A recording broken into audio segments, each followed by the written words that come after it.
नमस्कार, मी विलास बडे. न्यूज 18 लोकमतच्या या बुलेटिनमध्ये आपल्या सगळ्यांचं स्वागत. बुलेटिनच्या सुरुवातीला लसीकरणाच्या संदर्भातली एक अत्यंत महत्त्वाची बातमी. कोविन ॲप नोंदणी आणि प्राप्त अपॉइंटमेंट स्लॉट यानुसारच लसीकरण केले जाणार आहे. लसीकरण केंद्रांवर गर्दी केल्यास सोशल डिस्टन्सिंगचा प्रश्न उद्भवू शकतो, त्यामुळे गर्दी न करण्याचं नागरिकांना आवाहन करण्यात आलंय. स्वाती लोखंडे ढोके आपल्या प्रतिनिधी आता आपल्या सोबत आहे. स्वाती, नेमकं काय म्हटलं गेलं, लसीकरणाच्या संदर्भात काय आवाहन केलंय? एक महत्त्वाची गोष्ट आहे की आपण याआधी बघितलं की अनेक जण रजिस्ट्रेशन न करता वॉक इन करूनही कोणत्या सेंटरवर स्वतःचं लसीकरण करून घेत होते. पण मुंबई महानगरपालिका आयुक्त इक्बाल चहल यांच्या नव्या आदेशानुसार आता यापुढे तुम्हाला नुसतं रजिस्ट्रेशनच नाही करायचंय, म्हणजे स्वतःची नाव नोंदणी तर करायची आहे, पण त्यापेक्षा महत्त्वाचं म्हणजे कोणत्या लसीकरण केंद्रांवर किती वाजताचा स्लॉट आहे. समजा बीकेसी जम्बो केअर सेंटर जे आहे, वॅक्सिनेशन सेंटर, तिथे मला 9 ते 11चा स्लॉट दिला गेला किंवा तो मला मिळाला, तो मला सिलेक्ट करायचा आहे आणि मग ठरलेल्या वेळेत त्याच ठिकाणी जाऊन लसीकरण करायचं आहे. दुसऱ्या सेंटरवर आणि दुसऱ्या ठिकाणी तुम्हाला लसीकरण केलं जाणार नाही. जिथे तुम्हाला स्लॉट अवेलेबल झालाय तिथेच तुम्हाला मिळणार आहे यापुढे. त्यामुळे जी गर्दी होते किंवा सोशल डिस्टन्सिंग पाळलं जात नाही आणि या गर्दीमध्ये अधिकाधिक कोरोनाची लागण होण्याची जी भीती असते ती कुठेतरी थांबवण्याच्या दृष्टीने हे खूप महत्त्वाचं पाऊल आहे. आणि दुसरं म्हणजे लस ज्या पद्धतीने किंवा ज्या प्रमाणात उपलब्ध होते त्या लसींचं व्यवस्थापन करत स्लॉट अवेलेबल करून देणं पण पालिकेला सोपं होणार आहे. विलास, धन्यवाद स्वाती, तुम्ही दिलेल्या सगळ्या सविस्तर माहितीबद्दल.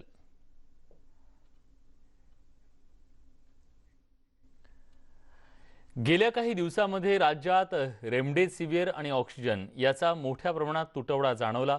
रेमडेसिवीर इंजेक्शन तर मिळवण्यासाठी नातेवाईकांची प्रचंड धावपळ झाली. काळ्या बाजारात या रेमडेसिवीर इंजेक्शन मिळवण्यासाठी सुद्धा प्रयत्न झाले. पण आज आम्ही तुम्हाला रेमडेसिवीर इंजेक्शनाचं उत्पादन होणाऱ्या युनिटमध्ये घेऊन जाणार आहोत.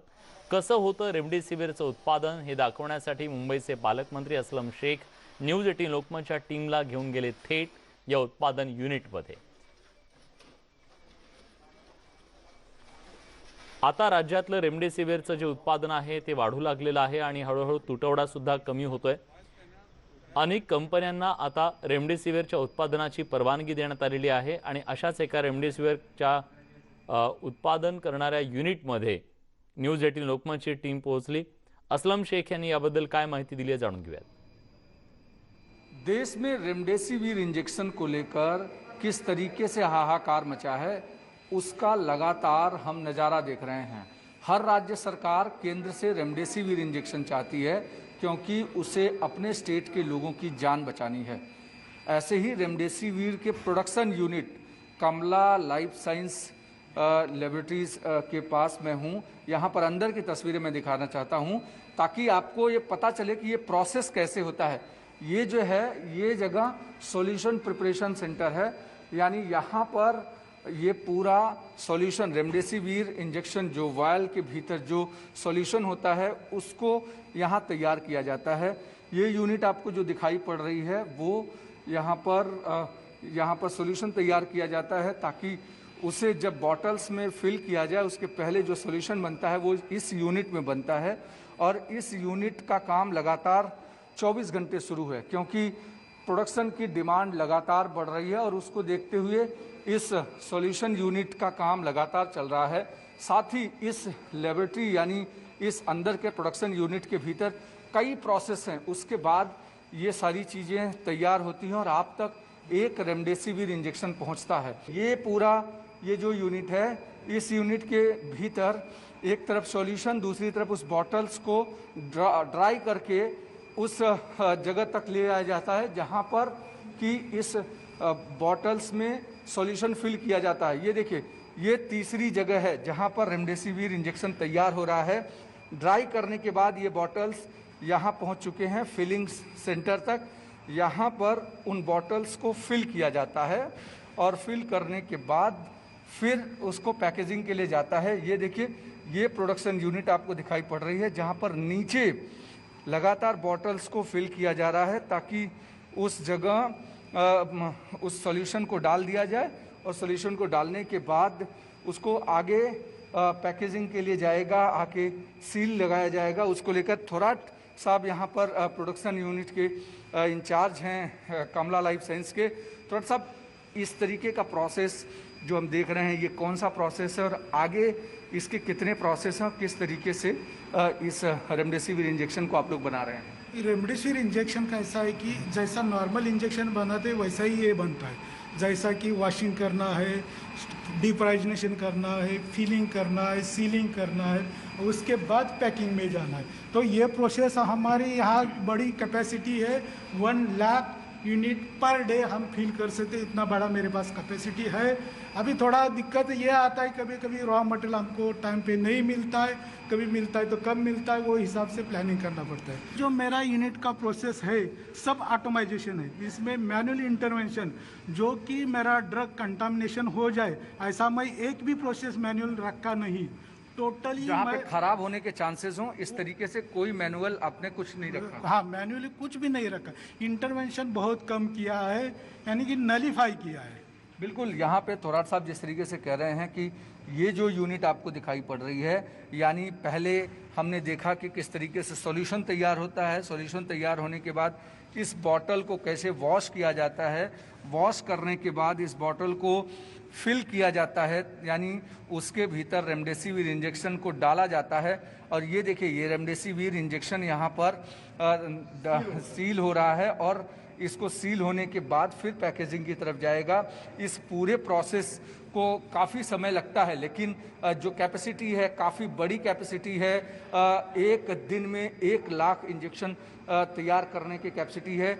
अगर अभी क्या सिचुएशन है, क्योंकि लगातार जैसे डिमांड बढ़ी है, क्या उस तरीके से प्रोडक्शन भी बढ़ा है या उसमें कोई दिक्कत आ रही है? नहीं, दिक्कत तो कोई नहीं आ रही, प्रोडक्शन 24 आवर चल रहा है।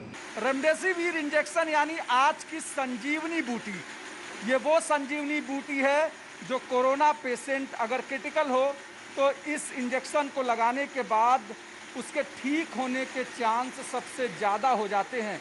मैं इस रेमडेसिविर इंजेक्शन बनाने वाली कंपनी के प्रोडक्शन यूनिट में हूँ। तस्वीरें मैं आपको दिखा रहा हूँ कि किस तरीके से यहाँ पे सील बॉटल करने के बाद रेमडेसिविर इंजेक्शन यहाँ पर निकलता है और उसको वॉशिंग किया जाता है फिर से एक बार, यानी जो रेमडेसिविर इंजेक्शन वॉश हो करके फिल होता है, फिल होने के बाद इसे सील किया जाता है, सील होने के बाद फिर से वॉश किया जा रहा है, यानी जो इन्फेक्शन के चांसेस हैं वो कम हो, इसकी हर संभव कोशिश की जाती है कंपनी की तरफ से। यानी हम जिस प्रोडक्शन यूनिट में हैं वहाँ पर कितने लोगों की, लाखों लोगों की जान बचाने की दवाई तैयार हो रही है और उसके लिए दिन रात यहाँ पर पूरा स्टाफ मेहनत कर रहा है ताकि किसी भी तरीके से इसको तैयार किया जाए और लोगों तक पहुँचाया जाए। यहाँ पे भी एक प्रोसेस है, इस प्रोसेस को क्या कहते हैं थोड़ा सा?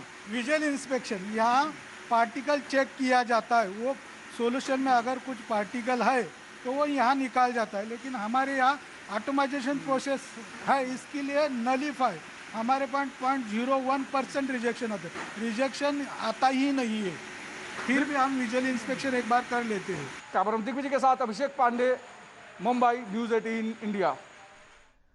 रेमडेसिविर इंजेक्शनच्या नंतर बातमी आहे ऑक्सिजनच्या संदर्भातली। ऑक्सिजन टँकर्स जेव्हा राज्याच्या विविध भागांमध्ये रवाना होतात तेव्हा त्याचं ट्रेसिंग करण्यासाठी एक खास कंट्रोल रूम बनवण्यात आली आहे। या कंट्रोल रूमच्या माध्यमातून त्यांच्या प्रवासावर लक्ष ठेवलं जात आहे।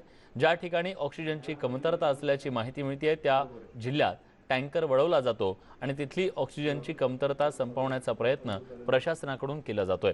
मुंबईतल्या कंट्रोल रूमचा आढावा घेतलाय आमचे प्रतिनिधी आशीष सिंह यांनी। महाराष्ट्र स्टेट ट्रांसपोर्ट डिपार्टमेंट का ये कंट्रोल रूम है और खुद हमारे साथ अविनाश डाकने जी हैं, कमिश्नर। सर, एक चीज जानना चाहूंगा, एक on road map oxygen supply के लिए तैयार किया गया है। ये ऑक्सीजन सप्लाई का जो ऑन रोड मैप है, तकरीबन 250 ऑक्सीजन टैंकर्स इस वक्त सड़कों पे हैं, जो कहीं ना कहीं न केवल मुंबई बल्कि महाराष्ट्र में कहीं पे भी मेडिकल इमरजेंसी हो तो वहां पर पहुंचने की क्षमता रखते हैं। किस तरह से उसे ऑपरेट किया जाता है और किस तरह से कंट्रोल तक ये जानकारी पहुंच रही है और किस तरह से इसे आगे बढ़ाया जा रहा है? महाराष्ट्रामध्ये पेशंटची संख्या जी कोविडच्या ही मागचे काही दिवस वाढत आहे। आता जरी ती स्टेबल झाली असली तरी परंतु ऑक्सिजनची जी डिमांड आहे ती साधारणपणे 1700-1750 मेट्रिक टन पर डे आहे। त्यापैकी 1200-1250 मेट्रिक टन राज्यात उपलब्ध होतो. 500 मेट्रिक टन ऑक्सिजन बाहेरून आणायला लागतो. यासाठी टँकरची उपलब्धता खूप महत्त्वाचा विषय होता. यासाठी आपण नायट्रोजन आणि आर्गॉन वायूचे टँकर्स ऑक्सिजनमध्ये कन्वर्ट केले. साधारणपणे 72 टँकर्स 893 मेट्रिक टन कॅपॅसिटीचे, आणि हे सगळे टँकर्स आज राज्यामध्ये आणि राज्याबाहेरून ऑक्सिजन आणण्यासाठी कार्यरत आहेत. या टँकर्सचे योग्य नियोजन व्हावं, इफिशियन्सी वाढावी या दृष्टिकोनातून आपण ह्या सर्व टँकर्सवर GPS सिस्टम बसवलेली आहे. या GPS सिस्टमचे फीड जे आहे संबंधित कलेक्टर्स आणि म्युन्सिपल कमिशनरना आज आपण देतोय, की जेणेकरून त्यांना आपला टँकर कुठे आहे, कंपनीतून कधी निघाला, रस्त्यात थांबला आहे का, कुठल्या प्रकारे ब्रेकडाऊन किंवा काही इश्यूज आहेत का, हे सुद्धा समजेल. त्याचबरोबर या ठिकाणी फोन करून कंट्रोल रूमला ते ह्या प्रकारची माहिती प्राप्त करून घेऊ शकतात. कुठे ब्रेकडाऊन असेल, कुठे लिकेज असेल, कुठल्याही प्रकारची समस्या ड्रायव्हरला जर रस्त्यात आली, त्यांनी कंट्रोल रूमला फोन केला तर त्यांना इमिजिएटली आमच्या RTOचे जे फ्लाइंग स्क्वॉड्स आहेत ते त्या ठिकाणी मदत करतील. अशा प्रकारच्या सूचना सर्व संबंधितांना दिलेल्या आहेत.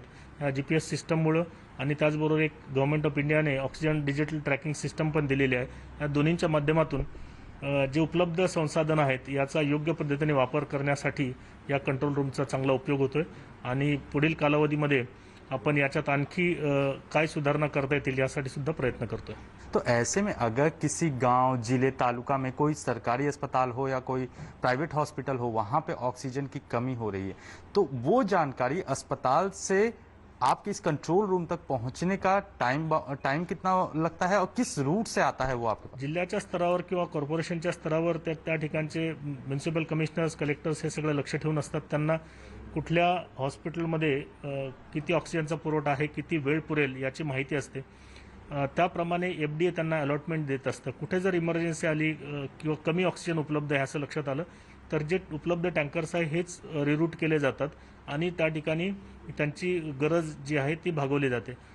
गव्हर्नमेंट ऑफ इंडियाच्या आदेशाप्रमाणे आता जो ऑक्सिजन आहे हा फक्त क्रिटिकल इंडस्ट्रीज सोडून बाकी पूर्णपणे कोविडसाठीच आणि इतर मेडिकल इमर्जन्सीसाठीच वापरायचं आहे, आणि त्याप्रमाणे राज्यात त्याची अंमलबजावणी होते.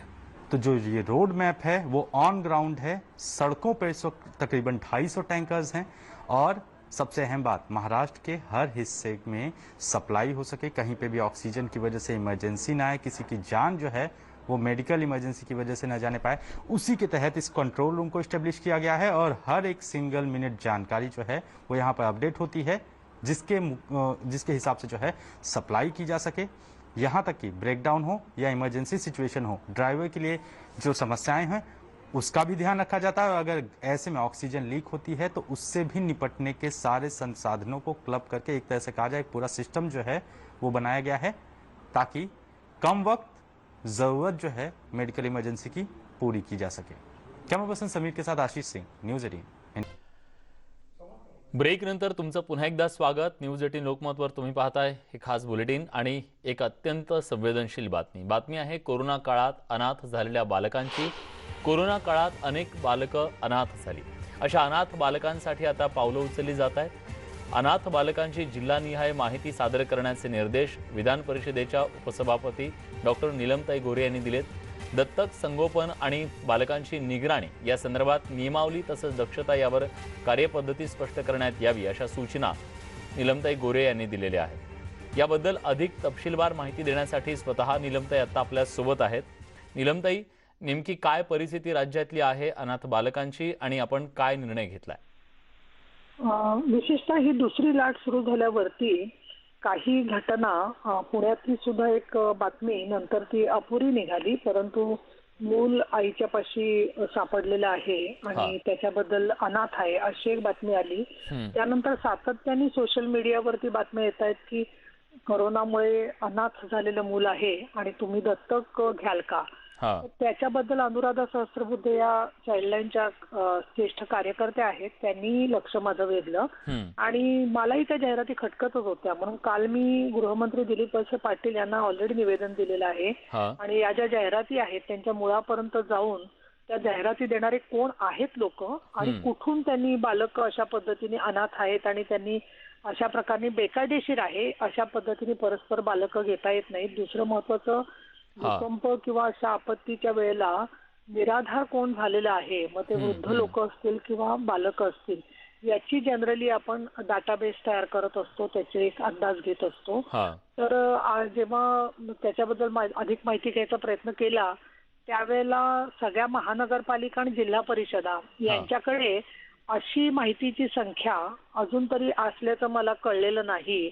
म्हणून मग मी महिला बाल विकास विभाग, ग्रामीण विकास विभाग आणि संबंधित विभागापैकी शिक्षण विभाग यांना आज बोलावून सामाजिक संघटनांची चर्चा घेतली होती आणि त्याच्यात आलेल्या माहितीनुसार हे निर्देश मी दिलेले आहेत. याच्याखेरीज जी अनाथ मुलं कोरोनाच्या काळामध्ये लॉकडाऊन असल्यामुळे 21 वर्षानंतर त्यांना राहायची व्यवस्था नाहीये, अशांची व्यवस्था अधिक काळ करण्यासाठी राज्य सरकारने निर्देश दिलेले आहेत.